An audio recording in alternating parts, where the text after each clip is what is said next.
কেমন আছো বন্ধুরা? আমি তো ভালো আছি। একটা নতুন ভাগে তোমাদের সবাইকে স্বাগত। আর আজকে এখন থেকেই রান্নাটা শুরু করছি। এই যে ভাত বসিয়ে দিয়েছি আর এখন রান্না করব পোস্ত।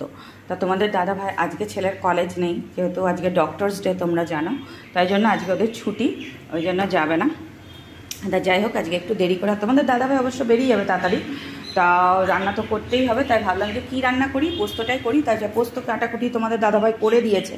এখানে এই যে, এখানে দেখো, এই যে ঝিঙা আলু পোস্ত করব, আর এখানে আমি পেস্টও করে নিয়েছি। এই যে, ঠিক আছে, এটাই রান্না হবে। তা চলো, তোমরা কে কে রান্না বসিয়েছো অবশ্যই। আজকে যেহেতু ছেলের কলেজ নেই, একটু দেরি করেই রান্না বসালাম। তা চলো আস্তে আস্তে দেখতে থাকো, আশা করি তোমাদের কাছে ভালো লাগবে। চলো দেখো বন্ধুরা, আজ হচ্ছে দুপুরের মেনু। এই যে ভাত, আর এখানে করেছি আজকে একটু পোস্ত, তোমাদের দাদাভাই যেটা খেয়ে গেছে। আর এখানে ছেলের জন্য মাছ ভাজা, আর এখানে পেঁয়াজ রয়েছে, ঠিক আছে, এই যে পেঁয়াজ। আর তারা পোস্তটা খুব ভালো লাগে, ঝিঙা পোস্ত। আর রয়েছে এখানে টমেটো দিয়ে ডাল, ব্যাস, আর কিছু না। এই হয়েছে আজকে দুপুরের।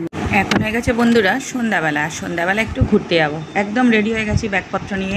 কোথায় যাব সেটা তোমরা দেখতেই পারবে। তার সাথে সাথে তোমাদের দাদাভাইও কিন্তু সেজে গুজিয়ে নিয়েছে, তোমাদের দাদাভাইও যাবে। তারপরে ছেলেকে বললাম তুই যাবি, ও বললো যে না মা আমি যাবো না। তারপরে এই ঘরটা না একটু পরিষ্কার করলাম। আর এদিকে দেখো ল্যাপটপে কাজ করেছে, করার পর ল্যাপটপটা এখনও পর্যন্ত মানে সুইচ দেওয়াই আছে, এগুলো আবার সব ঠিকঠাক করলাম। তারপরে বেরিয়ে পড়লাম আমি আর তোমাদের দাদাভাই। কিন্তু এখন বলবো না, চলো চলো দেখতে থাকো, কোথায় যাচ্ছে সেটা বুঝতেই পারবো।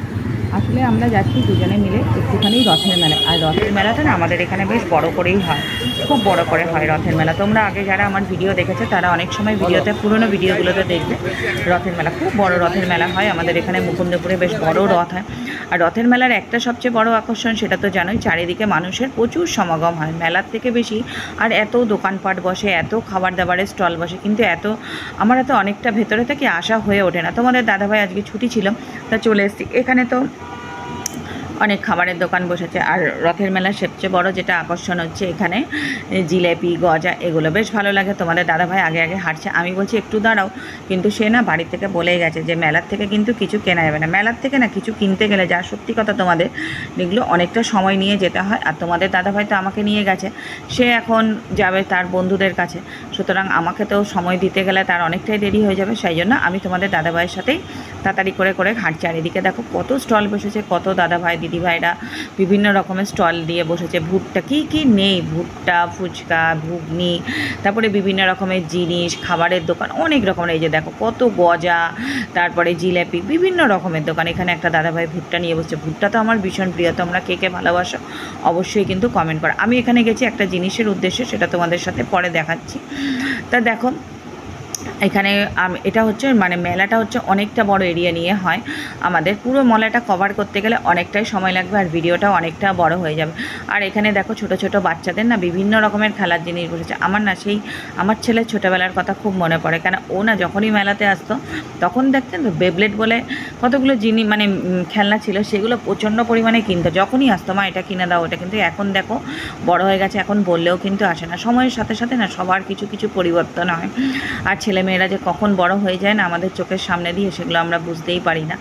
সময় চলে যায়, কিন্তু সময়কে তো ধরে রাখা যায় না। সব কিছুকে ধরে রাখতে পারবো, কিন্তু সময় ধরে কখন যে চোখের সামনেই ছোট্ট ছেলেটা যে এত বড় হয়ে গেল সেটাই বুঝতে পারলাম না। তা যাই হোক, এখানে অনেকে এসছে, অনেক কিছু করছে। এই ঘোরাটাই, এই চোখের দেখাটাই আমার কাছে ভীষণ ভালো লাগে। তারপরে ঢুকলাম ভেতরে, আর এত ভিড়। তোমাদের দাদাভাইকে বলছি একটু দাঁড়াও, যে একটু দেখি, সে বলছে না। তারপরে এখানে দেখো নাগরদোলা বসেছে ভেতরটা, এটা হচ্ছে বাইরের নাগরদোলা। এই নাগরদোলায় চললে না আমার ভীষণ ভয় লাগে। প্রথম কথা, এই নাগরদোলা নিয়ে ভীষণ বড় রকমের একটা ইতিহাস আছে আমার জীবনে।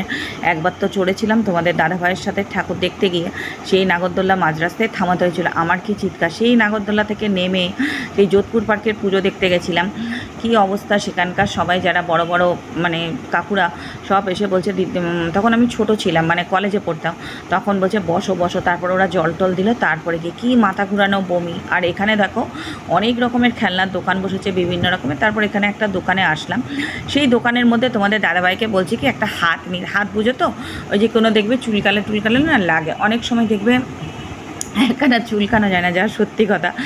সেই না চুলকাতে গেলে মানে লাগে, তখন তোমাদের দাদাকে বলছি কি একটা হাত নাও না, তারপর সে একটা হাত নিচ্ছে, কিন্তু বলে কি প্রচুর মেলাতে না যা সত্যি প্রচুর দাম জানো তো জিনিসের, মানে আগের মতন তো আর নেই, মানে এইটা হাতের দাম বলছে 70 টাকা, তাহলে গায়ে লাগে না বলে 70 টাকা দিয়ে এইটুকু একটা প্লাস্টিকের জিনিস, তোমাদের দাদাভাই বলছে কোনো দরকার নেই।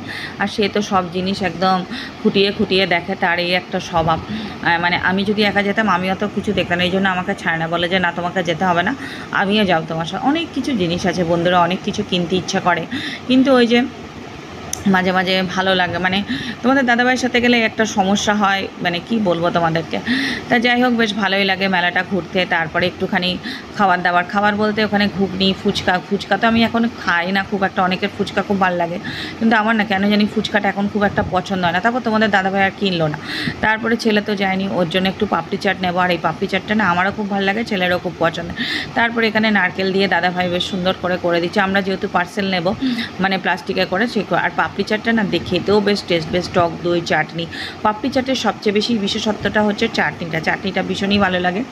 এই যে তোমাদের দাদাভাই এখানে প্যাকেট দিয়েছে, এবার উনি রেডি করে এখানে দেবে, এবার উনি সব কিছু করে দেবে। 50 টাকা নিয়েছিল, ভালোই লাগে পাপড়ি চাট। এবার অন্য যারা রয়েছে তারা বলছে আমাদের আগে দিন, উনি বলছে যে না ওনারা আগে এসছে, আগে ওনাদের দিন। ব্যাস এখানের পার্ট শেষ হলো, এগুলো নেওয়াটা হলে আমি আর কিছু খাইনি, দিয়ে এখানে চলে এসেছি জিলাপি গজার দোকানে। মেলাতে আসবো অথচ জিলাপি নেবো না, সেটা তো হয় না, তাহলে তো অসম্পূর্ণ থেকে যায়, তাই না? মেলাতে এসে এটা না নিলে একদমই পুরো মেলা অসম্পূর্ণ। এই যে জিলাপি নিয়ে চলে এসেছি, এখন তো বেশি মিষ্টি খায় না। যাই হোক এদিকে সব হয়ে গেল, রাতের রান্নাও আমার রেডি, এসে আবার রাতের রান্না করতে হলো। আজকে রাতের রান্না করতে মানে কী করেছি সেটা তোমাদের সাথে শেয়ার করি। এখানে রয়েছে এক হাঁড়ি গরম গরম ভাত, আর এখানে রয়েছে দেখো ছেলের জন্য একটুখানি মানে আলুর তরকারি করেছি, তিনি আবার লুচি খাবেন, লুচি খেতে ভীষণ ভালোবাসে, তার জন্য হচ্ছে আটা দিয়ে লুচি করেছি, আজকে ময়দা দিয়ে লুচি করিনি, আটা দিয়ে লুচি করে আবার রেখে দিতে হয় অনেক রকমের।